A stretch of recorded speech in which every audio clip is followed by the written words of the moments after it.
Welcome to the DSPN. Team New Zealand's in trouble. Goal! He's done it again, Ricky Hogan. The Devlin Sports Podcast Network.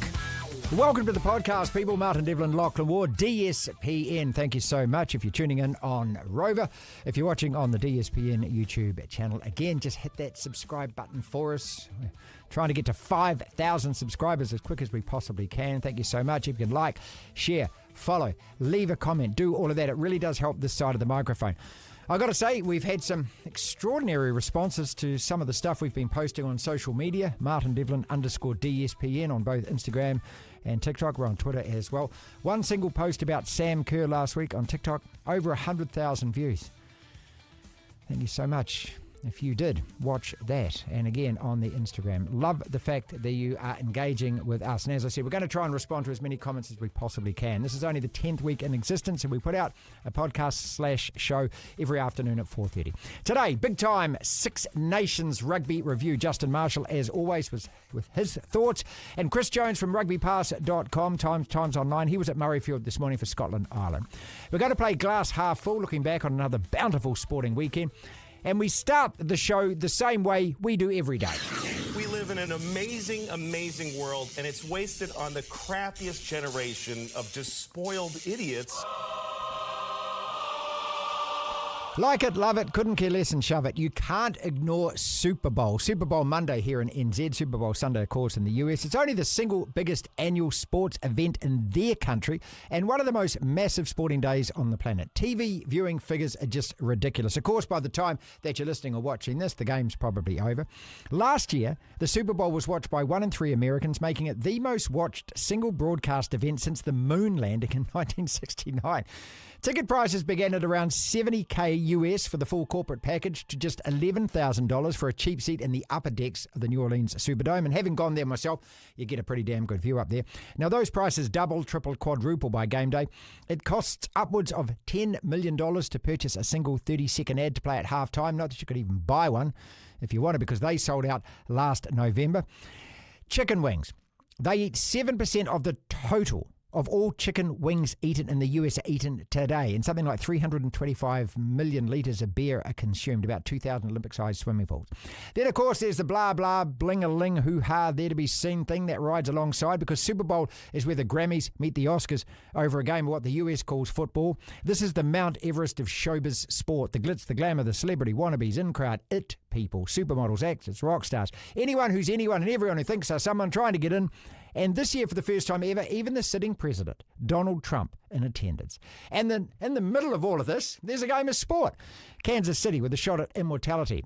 If they happen to win today, that's 3 in a row and something never before achieved in Super Bowl history. One of those global events that even if you don't care about, it is impossible not to hear about. The Super Bowl. Devlin. Rugby, that's what the podcast is all about today. I know Super Bowl's going on, but, you know, we're actually doing this before that actually kicks off. We've got Six Nations to talk about, and we'll touch on Super Rugby kicking off this Friday right at the end. Justin Marshall, 81 Test veteran of the All Blacks. You're going to see him all over our screens again this year. He's the single best analyst, I believe, in the country. He's world class and joins us again. Welcome back, mate. Yeah, thanks, Marty. That's a very complimentary intro. I appreciate that. It's Super Bowl Monday, but what a weekend of rugby. Holy moly. What a weekend of rugby. Seems to be and we messaged ourselves. Sorry to speak over you. We messaged each other over the weekend. Can I just say, I thought that France-England game was as good as Test rugby is. If you can't enjoy that game, you just don't get it. No, you don't. And that's what true Test matches are all about. You know, the ebb and flow of it, the physicality. There was skill set, and obviously on a difficult afternoon as well at Twickenham, where there was a bit of rain around, but both teams entered into a contest that went all the way down to the last minute of the match. And you would have to say 2 evenly matched teams, which many didn't think leading into that game. They had England as quite overwhelming underdogs, but they fronted on the day. They've been close and near enough in recent Test matches that they've played, but just haven't got across the line in terms of getting the W, but they managed to do that at the weekend. Do you think that if they hadn't played Ireland last week, they would have won that game? Because I thought that they looked as though they'd learned some lessons from that game. Yeah, I think the Ireland game sort of showed them that if they switch off and fluctuate, which they had been trending doing in test matches, good teams can take the test match away from them very, very quickly. And that's what Ireland did to them. Like, yeah, they got 2 late tries, which flattered the scoreboard, but ultimately Ireland just came out with more tempo, controlled the game in the second half, and completely took the game away from England, who were leading at half time. Let's not forget that. So they were in the contest, but then when they drift, they tend to drift so much that good teams put them away and take the test match out of their control. So at the weekend, they never really let France get too far away from them. I think the margin of 6 points was probably the maximum that the French got in that test match on the scoreboard ahead of England. So they were always in touch and they always fought back when they needed to. And I certainly think what happened to them in Ireland made them learn that this is probably an equal or a better side. We cannot allow ourselves to switch off like that again. We've got to keep them close on the scoreboard, which they did, and then eventually pipped them by a point. When's the last time you saw France drop that much ball, botch that many opportunities? Yeah, that's probably something worth mentioning. I certainly felt that in terms of the entire contest, they created a hell of a lot more opportunities. You know, they are a dangerous side. They've got skill set across the park. Even when they moved Antoine Dupont to the wing, I was like, what? What are they doing that for? You know, like it's still 20 minutes to go and you're changing probably the most influential player on the planet at the moment, taking him out of his jersey. But what they did do is not take him out of the game. They put him on the wing. That's how talented he is. And then he ultimately created the try that probably should have won France the game from the back with his counter-attack. Yeah.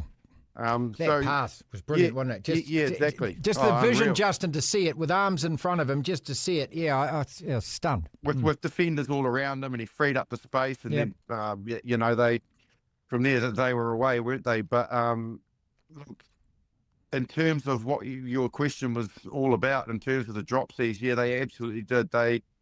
When they were creative, even Dupont himself dropped the ball with the line open. He found himself on the wing as last receiver in the first half, and he dropped one where he would have scored, and it was something that they never really extricated from their game. And I think when they look at it, if they'd taken that out of their game where they're piggybacking England back in just through general handling errors, they probably would have won that test match, because they were certainly opening up England at ease at times when they wanted to with ball in hand. Is it just me, or, I mean, I kept thinking, wow, the attacking intent from both sides. Like France in the first half, from right beside their own goalpost, the Poms, every chance they got, they just kept coming and coming and coming. Is that new, or I've been missing something somewhere? Yeah, no, I think there's just a change in mindset, isn't there? Under Steve Borthwick, England certainly want to start using the ball a lot more, and they want to have ball in hand.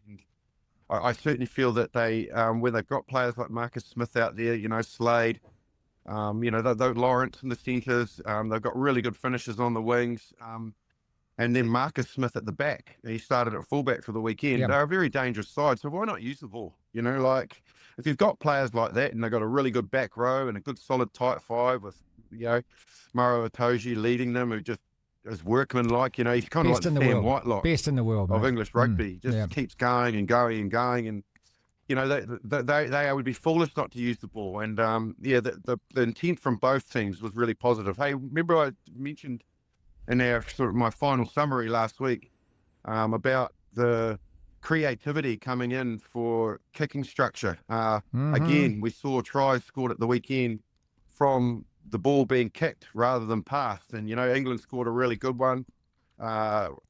Equally, so did France with I think it was Pernod, the winger, kicking it in behind.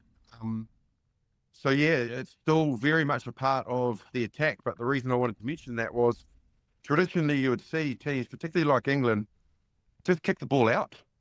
So you'd say, they're playing a lot of kicking strategy, but they're kicking the ball out, which is stop starting the game. I noticed at the weekend their kicking strategy was keeping the ball in play. A lot of the kicks were still keeping the game moving, which is a real change of mindset for them. Yeah, and it just sapping, isn't it? Because you could tell. I mean, The other thing that I was really pleased with is just there's so many scrums, and the scrum was being used as a real weapon, and just the solidity of it. Like there was hardly any give and take from either team, but both, when they had that platform, were actually prepared to go off the scrum. Yeah, they were, and that's. If you're playing France and you've got, Anton Dupont at 9, you're not wanting him to have a platform. That much I can tell you. Like, they got a platform in the first 7 minutes from a really solid scrum, and he bounced out to the right. Nobody could get near him because he's really explosive. So the flankers weren't on him, and he did a cross kick to the wing, and it was nearly inch perfect yes, from the it was. Yeah, right. Yeah. And if he gets a platform for like that to work off, and use his loose boards and use the players around him, he's just got such great vision.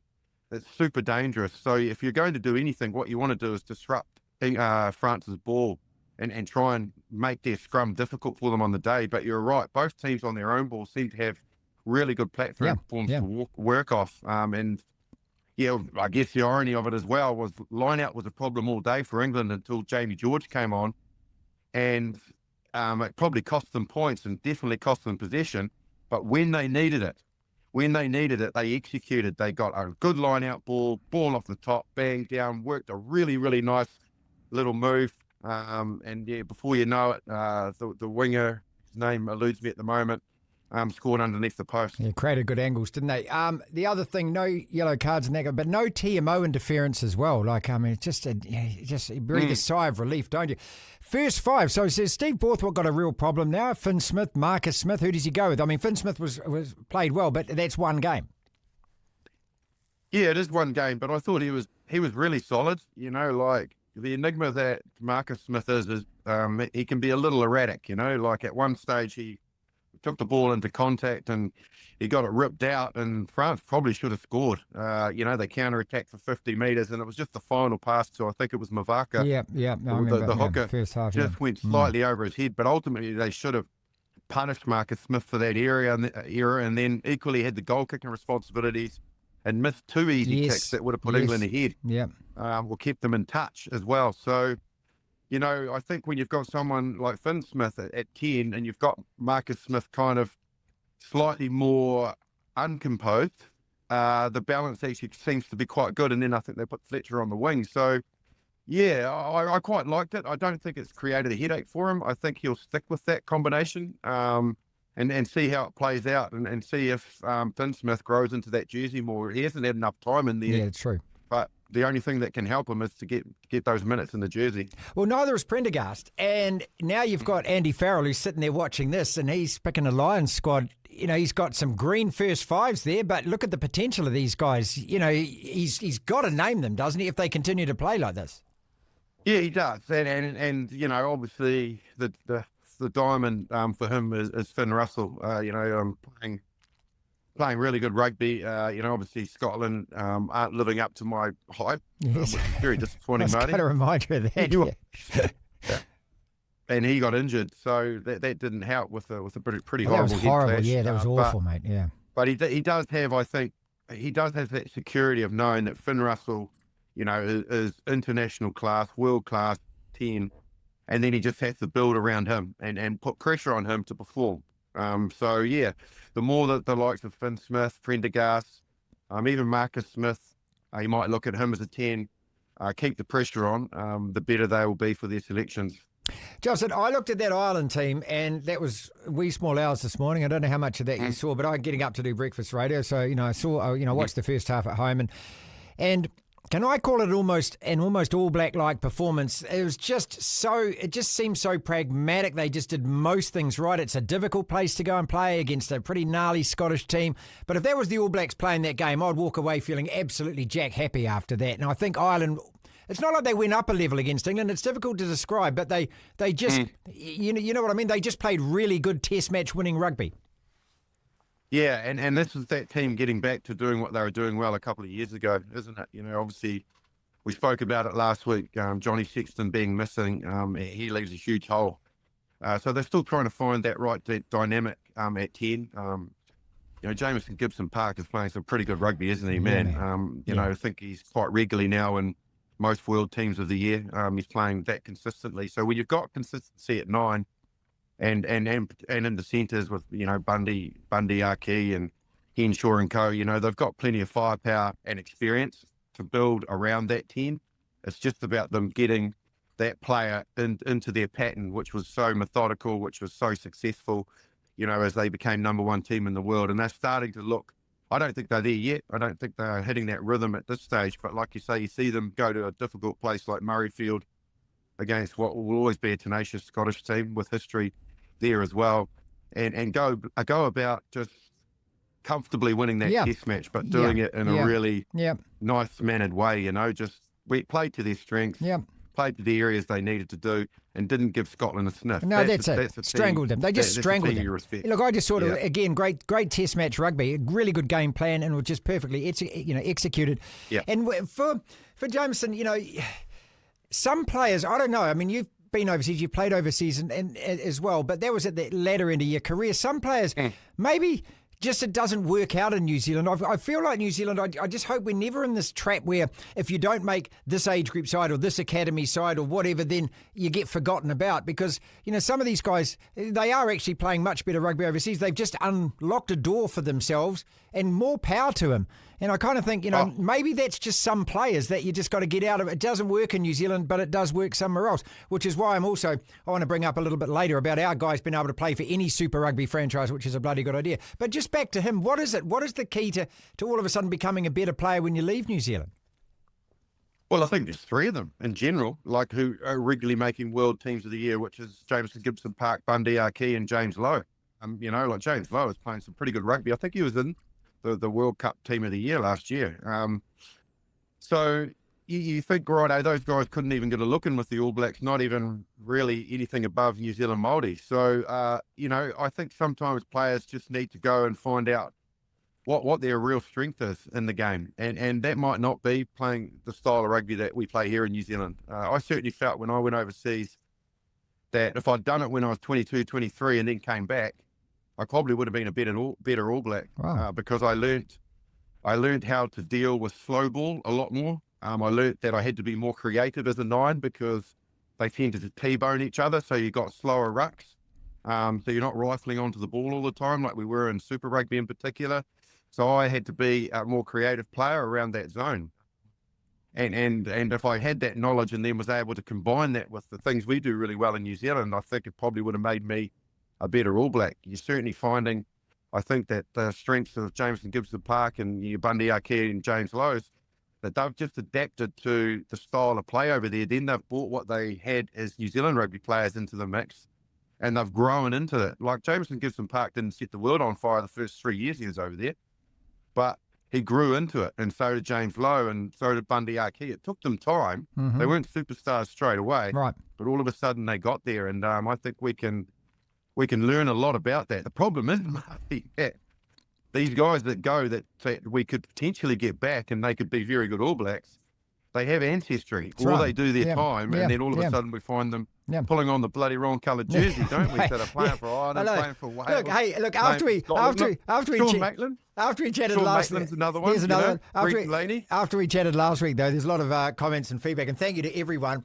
who has been jumping the YouTube channel. 45,000 views. Your interview last week is outstanding, mate. And if you are watching this on YouTube at the moment, please click subscribe. It really does help us out on the DSPN, or if you're listening on Rover, do all of that, like, share, follow, all of that kind of stuff.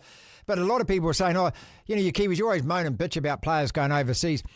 Every time somebody says that, I say, well, we've kind of borrowed a few from around the islands around where we are as well. So, but no, it's all part of New Zealand down here. You've got to actually understand that. Wales versus Italy, before we get on to the Super Rugby to finish, mate. I don't know what to say anymore. Look, I'd rather talk about Italy. I just feel, it's like, you don't want Wales to be this rubbish and just not to have any hope in future. But it's bleak. That's the word I'm looking for. It's bloody bleak, isn't it? Yeah, and tough for a nation with such incredible history. Like they are in a real hole at the moment that they cannot dig their way out of for all of how hard they're trying. And I certainly think the effort's there, but look, they just don't have the cattle, do they? Like, there's no genuine game breakers within that the squad that they're putting out, the 23. They were overwhelming underdogs leading into that test match. I had a look at it on the odds, and I think Italy were paying $1.29. Wales were paying something like $3.70.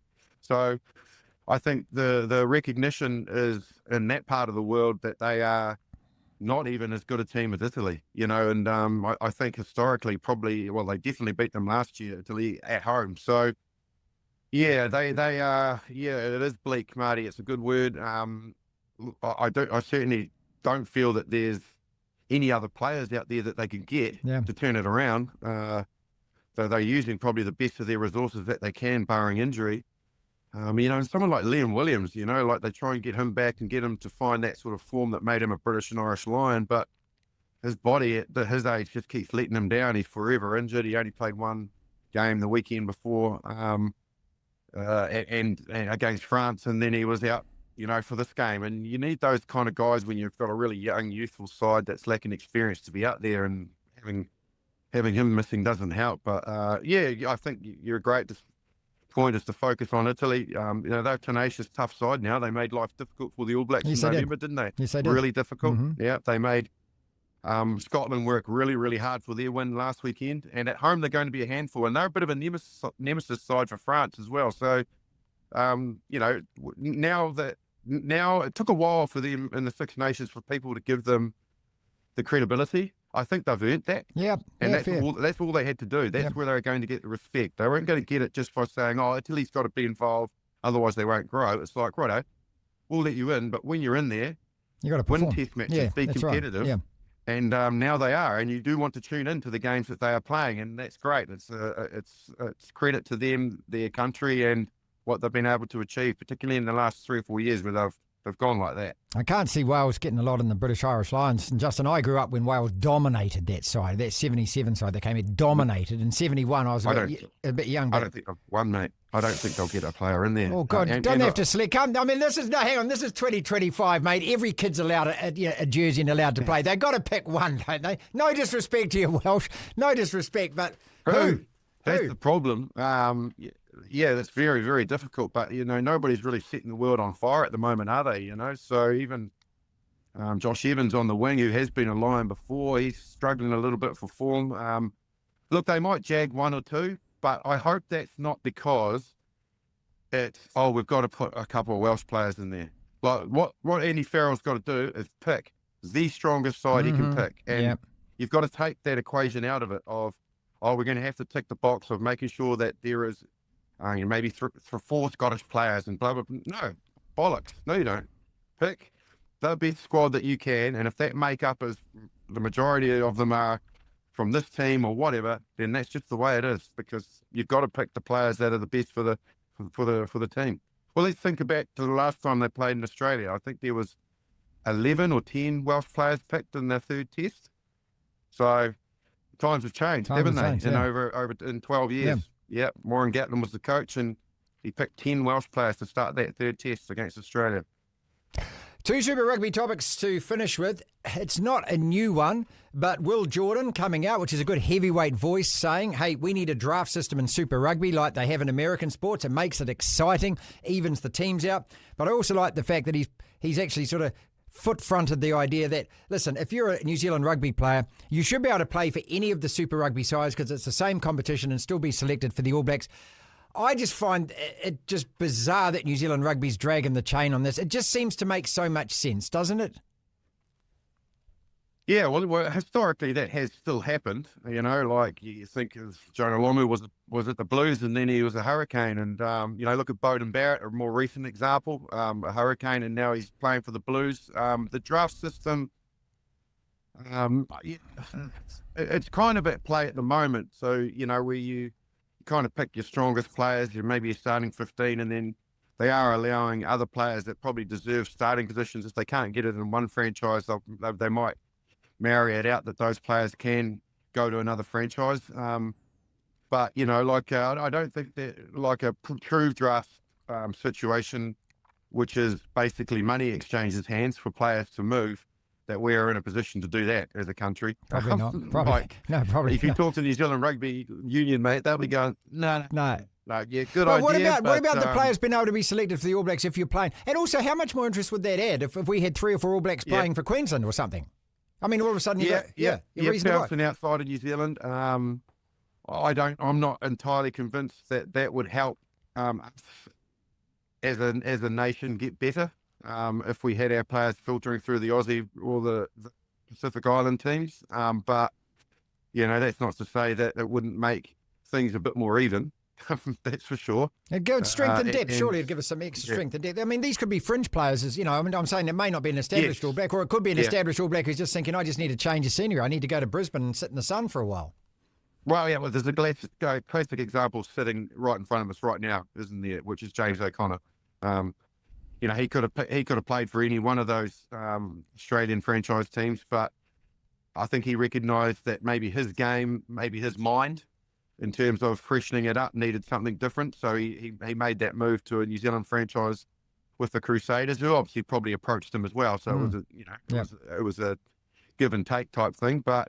Equally, he's still massively motivated to play the Lions. He wants to get picked for Australia to play against the Lions, and he feels the best place for him to do that is not in his own country. It's doing a Tane Edmed. Remember Tane Edmed, who played in the NPC for North Harbour? They called him Tane Edmed. And he ended up being a Wallaby on the India tour, and he was nowhere before that. But, man, he played well in the NPC.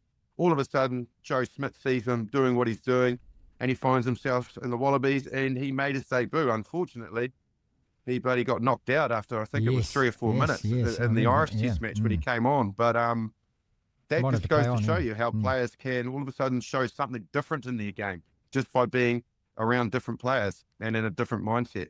All right, pal, here we go. Friday, Valentine's Here Day. we go. Here we go. She's underway. So you've got a few days to think about it because we won't talk again until next week, till after the first round. How about your Crusaders, mate? Call it now. Well, for me, I think it's a defining game of the season for them. And people are going to go, what the hell are you talking about? It's the first game. But I just feel that they need to make a statement in terms of for their crowd, for their own players' confidence against a very, very good side, one of the top sides from last year in the Hurricanes at home, where the Crusaders' fortress took a real hammering last year. It wasn't as resilient as it's been. And they need to show that they are a force to be reckoned with this year. They need to go out and put in a winning performance that sets their season up. If they don't, the same old demons will come drifting back. So I'm going to say that they recognise that. They've got too much experience in that side to go, we can't start off mediocre and then find our way into the playoffs. We've got to make a big impression straight away. So Crusaders will win it Friday night. Won't be easy. Time to play one of your favourite games, Lachlan. This one is called... Glass half full. You got it. Glass half full. I give you an event or a name or a team or something that's happened sports-wise over the weekend, and you tell me whether you're a glass half full or glass half empty on it. Let us start with Friday night. Warriors versus Sharks. First hit out for the Wars NRL pre-season, 12-all draw. Glass half full, glass half empty on that performance. Neither. Yeah, I don't same. think anyone can read much into any trial or pre-season match. The most important thing coming out of it is a healthy roster, which wasn't really the case. Mitch Barnett had to get patched up. Delawate Lesniak has a wrist issue. There was another one that escapes from... Charles Tuku-Klugstar had ice around his heavily strapped on his right leg, but he said post-match it's just precaution. So that's the only thing you should ever care about when it comes to trials. There were some good things, there were some kind of things, there were some kind of things, and there was a 40-20 from Luke Metcalf, which I loved. And look, we could sit here and we could try and pick the bones out of that. I just don't think it's worth it. I don't. No. It's just, glass half full, glass half empty. England rugby after beating France. Well, glass half full if they can back it up more or less. They had a great win over Ireland a year ago. Yes. Under Steve Borthwick, they've had these moments where they've been close to wins and looked good, or have won games. Most notably, I think the semi-final against South Africa, which they probably should have won at the World Cup. Well, they were a width of a goalpost away from beating us last year. Let's that not as forget. well. Well, all three tests against us, they were pretty good. Yeah, they were. I think it might have been Marcus Smith at the time in Dunedin. If he'd made all his kicks, they would have won that first test last year. So England are capable of these results, but they just don't back it up. So, I'm glass half full with England rugby as well. well, there's a couple of drops in the glass, sure. Yeah, but okay, and also, but the French had some drop C's. they lost that. I hate the idea of losing a game in the first half or the first 20 minutes. They had so many opportunities early on in that test. But they didn't close them. No. You look at the All Blacks against the Springboks last year, had plenty of opportunity, didn't shut it down. So England, Yeah. glass half full. I mean, this is an easy one. Welsh rugby. Well, I think every single glass or any vessel that you can use to drink some sort of liquid in Wales has been smashed. So there's no way to measure it. Yeah. This is, I think Tony Johnson said it last week, and it's gotten even worse. This is surely the most dire time in Welsh rugby. It is. And it's, look, I don't, there's nothing to celebrate with this. Maybe there is if you're a real rival of theirs, you're one of the other Celtic countries or you're the Poms or whatever. But down here in New Zealand, I don't feel great about this. And it's not like I want them to be good. It's like when Australia are awful, and you know, you get these whingers and whiners saying, "Oh, we need Australian rugby to be." No, we don't need Australian rugby to be jacked. They can look after themselves. But here, in total contradiction to that, I want to see Wales revive. I do.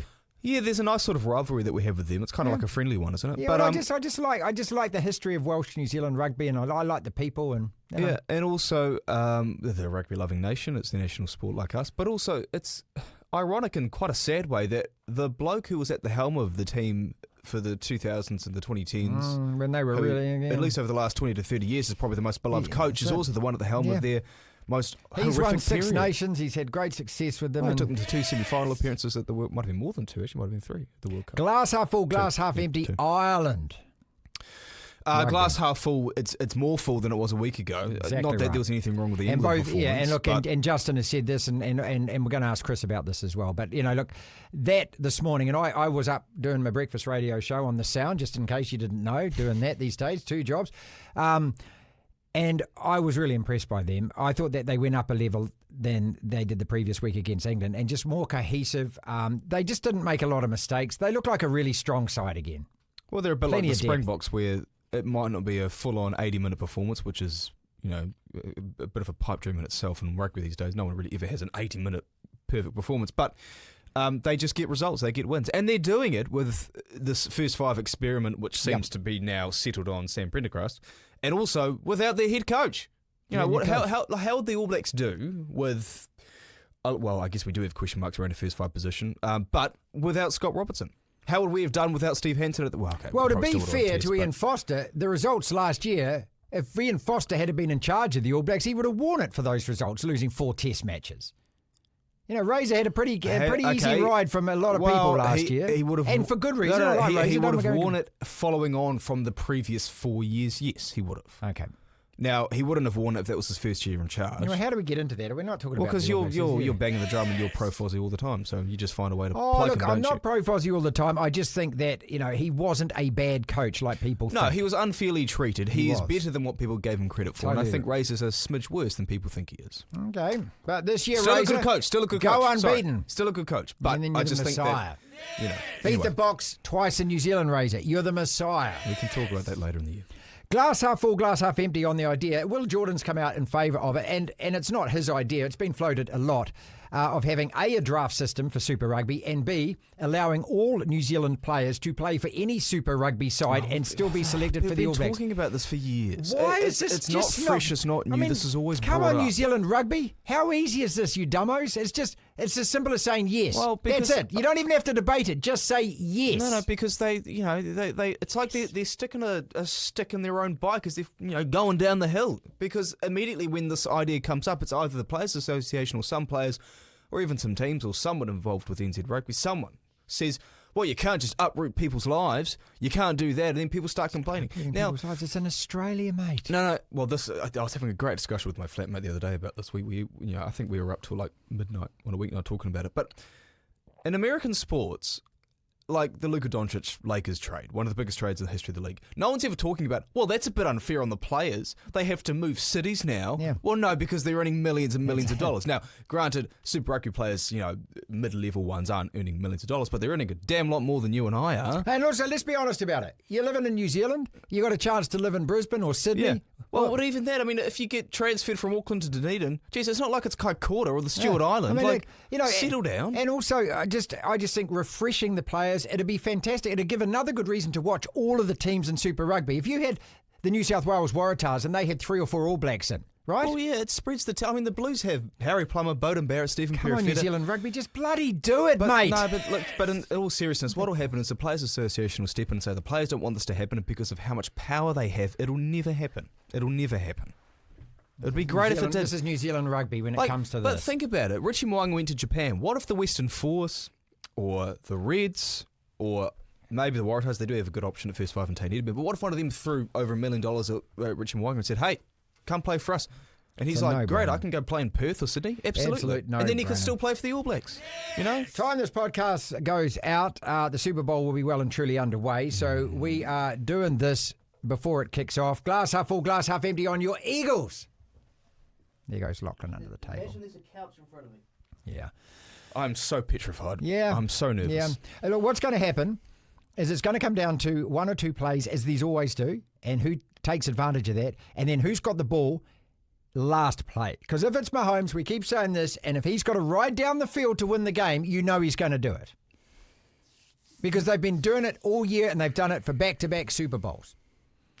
One of two things happens. The Eagles run away with it. They build up too much of a lead in the first half. And Kansas that comes City from Saquon. It's got to be Saquon, doesn't it? Well, it's Saquon, but it's also Jalen Hurts taking care of the ball. Jalen Hurts being able to read the field and not turning it over, getting good enough prediction. And countering the blitz. Or it's a tight game in Kansas City.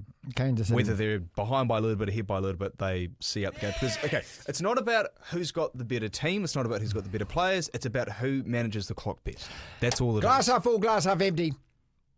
Travis and Tater. Stop! No, I'm not talking about it. I tell you what. This is we're working in the worst place possible on a day like this because you're going to have a bunch of music stations downstairs who are going to be partying away with their Travis Kelce jerseys and their Taylor Swift cutouts in the kitchen, eating their hot dogs and drinking their coffees. Look, there's a guy at reception I saw the other day wearing an Eagles shirt, and I said to him, I made some comment because the Commanders, of course, dicked by the Eagles. He said, I'm actually a Baltimore Ravens fan. I'm just wearing this because my girlfriend bought it for me. Just like. I don't know. I thought that when you wore a team jersey, it's because you supported the team. I mean, like this. What if your kids bought you? Okay, what's a sport? Like, let's say NBA. Kids bought you a Lakers singlet or a Lakers they t-shirt. wouldn't ask first, mate. No. But just what if they did? You'd still wear it, wouldn't you? Or you'd keep it at least. I'd probably give it back to them, to be honest. Really? Yeah, I'm just like that. Doesn't your love for your kids matter more than your hatred for sports teams? Well, no, but they've been ingrained from an early age that these are dad's teams, okay? So don't dick them around. You don't really have an NBA team. When I was young, I got a Cowboys jersey from my dad because he went to Dallas for work, but this was kind of before I was really into the Eagles. Well, you should be a Cowboys fan then. No, I'm not. I hate the Cowboys, but I still have the jersey because it was a present, you know? Glass half full, glass half empty, Russian Ravindra.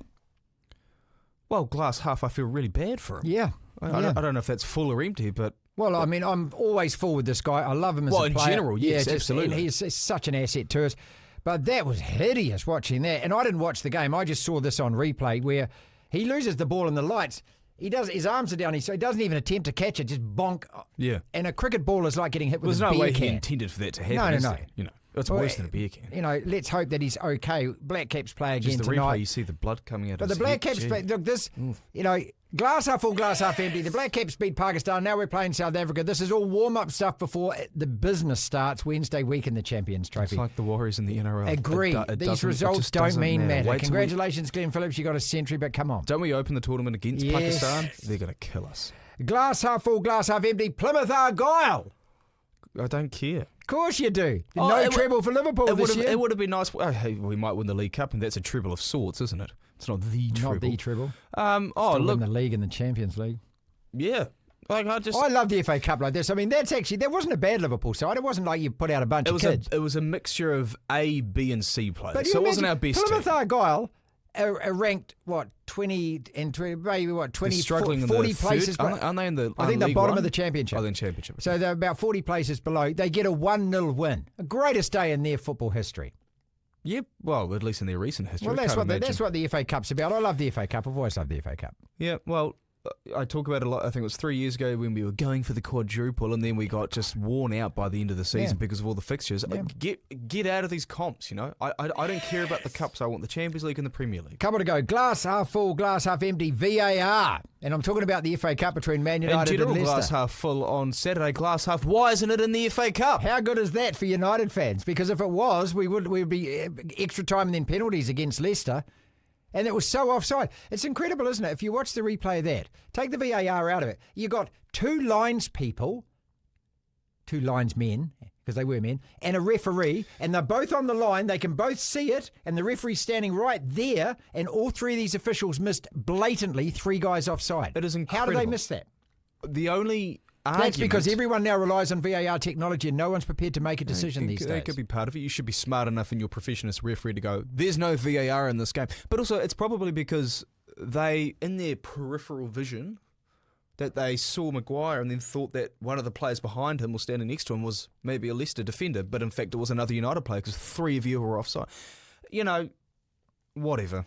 You guys got these calls for so many years when Fergie was the manager, and it seems to be coming back. Final one then. What a ridiculous miss. Glass half empty, glass half full. The Australian Test cricket team who just whacked Sri Lanka twice.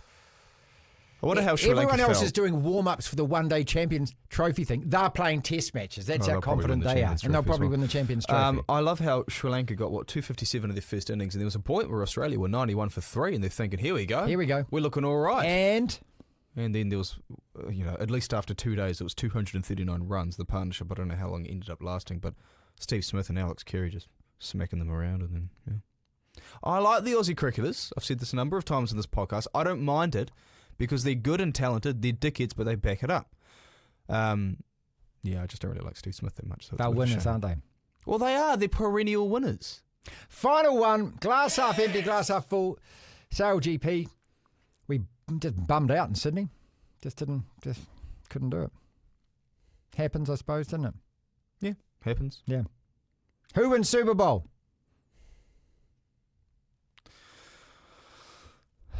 I'm so glad my team's not in Super Bowl because it gets. I just want it to be over. It gets to the stage you can't enjoy the day if your team's in Super Bowl. No, it is stressful. It is nerve-wracking. It's intense.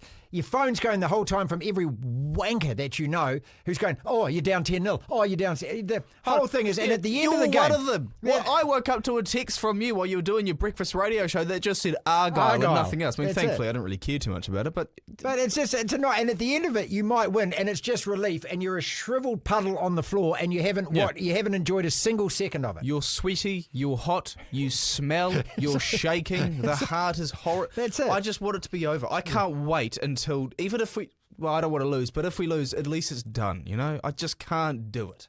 I can't do it. Happy Super Bowl. The DSPN. Six Nations Rugby Round 2 over the weekend. Then we take a break for a week because the whole of world rugby is then focused on Super Rugby, which kicks off this Valentine's Day on Friday, New Zealand time. 3 cracking matches over the weekend, all with significance, all with consequence. Our man Chris Jones, Times Online, rugbypass.com. Let's start with the most recent result, and that was Ireland taking care of business at Murrayfield against Scotland today, Chris. Now, that kicked off at 4 a.m. NZT today. Yes, I was up. I do a radio breakfast show now, so I was up. I watched the first half at home, raced to work and watched the second half.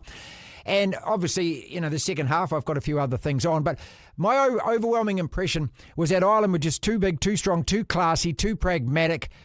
They played great test match rugby and they were always in front. Was that real, or is that a real assessment? Absolutely. They're always in front and always winning. This is the 11th time in a row that Ireland have beaten Scotland. Now, that obviously puts massive pressure on him because he's the best he's had as head coach has been a sort of third-place finish. And, this is meant to be the team that proves that Scotland can compete with the world. Well, they're underperforming. And you know what happens to coaches who have very, very good teams? Not everybody can have that fantastic group of players coming out of the academy at Manchester United that becomes the greatest team you've seen. This is the best Scotland have had ever in some positions, mainly Finn Russell, and they're not performing. It wasn't helped by the fact that Finn Russell head-butted his teammate, Darcy Graham. Awful, Darcy ended up in hospital with a serious concussion, and Finn, although he passed, this is a strange one, he passed the head injury assessment, but his own medical people thought he wasn't too aware of what was going on, so kept him off the pitch. I mean, under the current regulations, he could have come on, even though he didn't know what was going on. Look, it was just one of those, I thought, the first half especially, Scotland toiled away. They made a lot of tackles, but you just felt that Ireland were just a neck in front and that they were always going to break them. Yeah, and they're doing it with a brand new outside half, the new Johnny Sexton, Sam Prendergast, who's slowly moving towards a place on that Lions tour. And he was watched again by Andy Farrell, which is not unusual because he is, mostly the Irish coach. Now he's the Lions coach, so he goes around watching everybody else. But he was there at Murrayfield, and he saw Prendergast show a lot of class. He's a tall guy, unusual for a 10, very tall, got a good kicking game, but has this fantastic ability of right or left hands to throw 30, 40-metre passes. And that's how they scored their first try. This guy's got real skill. And, Finn Russell against him was meant to be the big battle. Unfortunately, due to that head knock, it didn't come about. But I don't really think that Finn could have done anything to stop Ireland today. They are a team that has a fantastic bench. So even when you think, like South Africa, oh, it's all right, we got rid of that lot, along come another lot of very experienced players like Conor Murray and Cian Healy.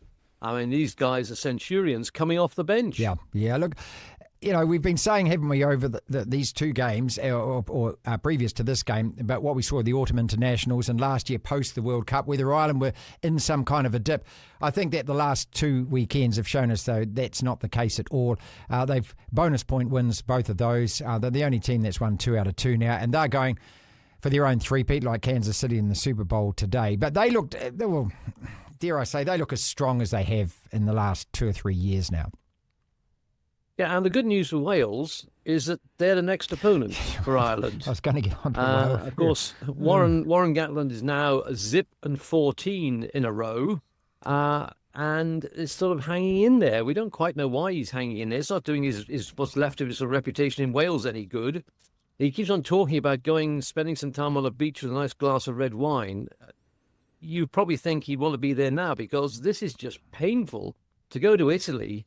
And, they lost 22-15, got a bonus point, the only point they've got. That's because basically Italy took their foot off the gas and finished with 13 men with 2 yellow cards, and Wales got a couple of tries. But, it's so very sad. And Ireland could do some very serious damage to Wales. And if Gatland survives that, then he is some kind of miracle worker. Yeah, look, we'll park that for a second because I do want to get on to Wales. But I can't remember a couple of years ago when we were talking whether you did say that Ireland were dead or whether they were deep. I can't remember which word you used. And I'm going to give you the opportunity to claim either because they do have depth now, don't they? And it is rather obvious. Yeah, and the fact is, they've got 16, 17 players from Leinster in the squad. I mean, it's just ridiculous that one provincial side can produce that many players. But that's because the system they have created, and they borrowed from New Zealand, they borrowed from everybody else. From the Crusaders, yeah. The central government pays their wages. They've done it really well. And when they've got too many players in one position, they farm them out to one of the other 3 provinces. And it's worked really well for them. They brought in people like Geordie to play for Leinster. They've got R.G. Snyman, the only living Viking. He's added to Leinster's team. Description. And so these young players are learning off not only very good Irish players, but some of the best players in the world. And it's a fantastic mix that's worked really well for them. And boy, is it in contrast to the shambles across the Irish Sea in Wales. Yeah, so there are 3 remaining games, Wales, France and Italy in that order. You'd expect the first and the third to be absolute gimme wins, and France, have to beat Ireland, and then it's going to be bonus points. But it looks as though it's going to be a three-peat. Let's go back to Twickenham then. Again, perfect time to be watching rugby in New Zealand because you can watch it over breakfast, of course, push record and watch it. I thought England were magnificent, man. They built on that first half against Ireland, didn't they? But this time they didn't sort of slide off in that second half. They went toe-to-toe. Just an absorbing test match, Chris. And also I love the attacking intent to both sides, even though it costs. You make mistakes and things like that. But both of them are really trying to play running rugby. Hark, is that, again, looking at the Southern Hemisphere and saying, oh, we are learning from you guys. Well, you can say that. The French have always played this way. They have. What they brought to the equation this time, and we sat in the stands in Twickenham in absolute dumbfounded fog of trying to get your head around the fact that every time they got into the England 22, they dropped the ball. I've never seen a French side drop the ball so often. They butchered 3 tries, and they could still have won the game at the end of it because their natural instinct is to play the sort of rugby we always associate with them.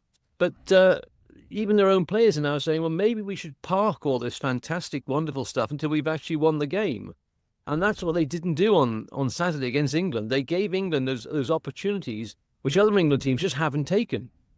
And England were going through the same problem that New Zealand went through for so while. You can't win a game in the last 20 minutes. Now they have. This could be a very important breakthrough for Borthwick's team. And again, we're going to talk about an outside half, another young one called Finn Smith, who got the job ahead of Marcus Smith, who was jettisoned out the back to fullback, where he had an indifferent game. But Finn Smith brought a real calmness and a Northampton way of playing and attacking, which won them the Premiership last year, and which England are starting to recognise they need to bring into this international team. Because if you have really good players, why don't you use them? And the way that they've been playing up till now, you suggested they didn't want to use their players who can actually score tries and win matches. And the final try is going to be shown and shown and shown again, because it's a lovely illustration of off-the-ball running, of timing of the pass, the shortness of the pass, the delay of the pass, and a wonderful outcome. And who was being brushed off for the final score?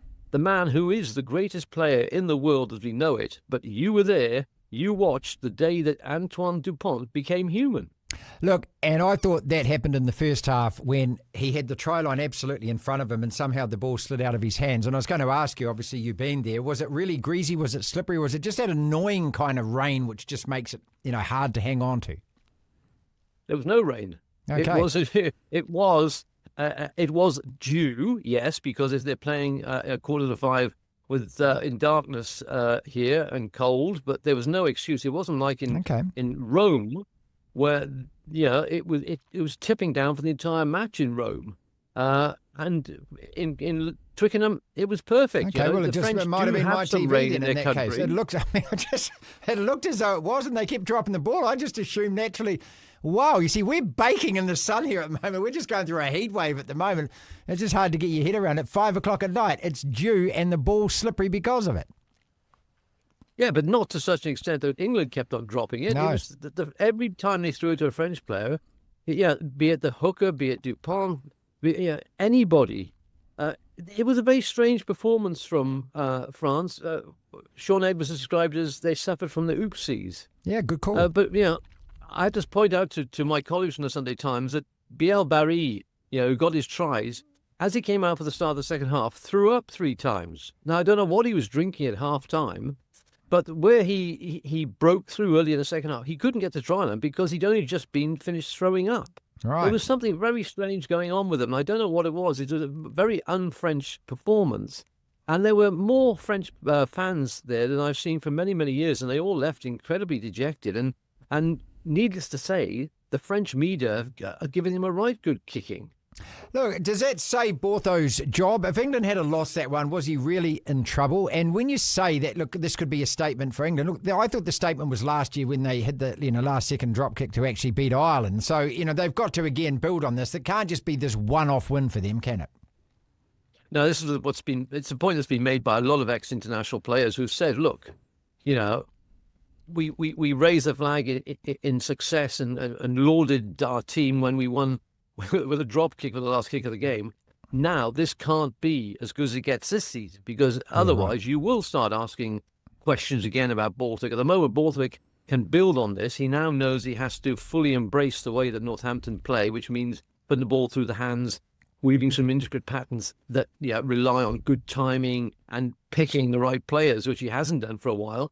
And honestly, if George Furbank, who's currently injured, who has been playing well at fullback for England, was available, he is the Northampton captain. You wouldn't see Marcus Smith in that team at the moment because he doesn't deserve to be in playing that sort of way. I mean, yes, he is the entertainer. He's the guy who will, he will show off what he can and try and make something happen. But he can't play that way that Northampton do, and I think that's what Borthwick will now embrace. And if he does do it, England next play Scotland, who will come down having just been beaten, but they've done really well at Twickenham in recent years. So England are massively motivated to put the Scots in their place.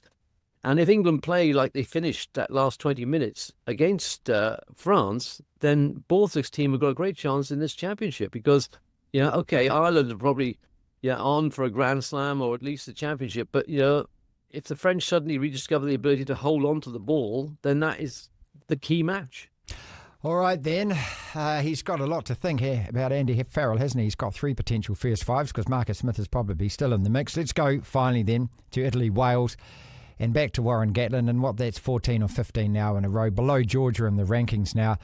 Look, it's kind of sad for us here in New Zealand because as I grew up, Wales, especially during the 1970s and early 80s, were the team to beat as far as, and that's a memory that stays with me.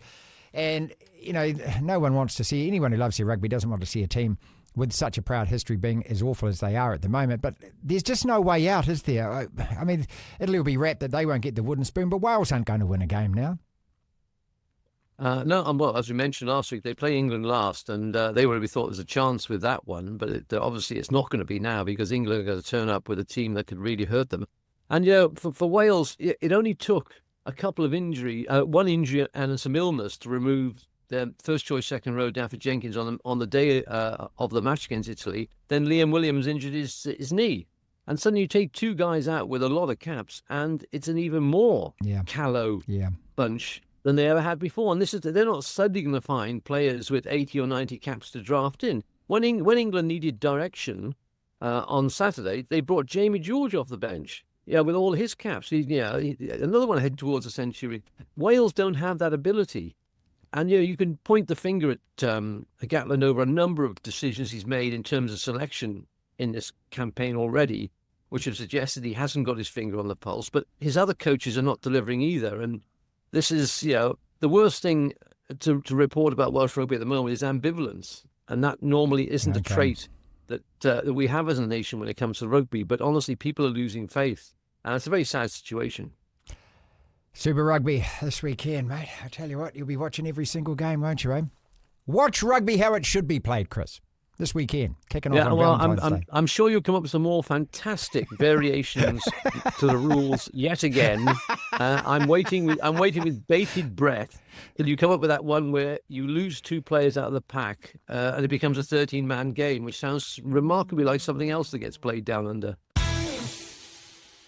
That's our podcast and show for today. Again, if you're liking what you're listening and what you're seeing, then a small favour, if you will. Can you please hit like, share, subscribe, follow, tell a friend about it. We are a fledgling podcast and show, the DSPN, and we need you. And if you are participating, well, just click that subscribe button. That would help enormously. Thank you so much if you already have. Again, tell a friend if you like. We're doing this every single day, putting out a show every afternoon. The DSPN. This is the DSPN.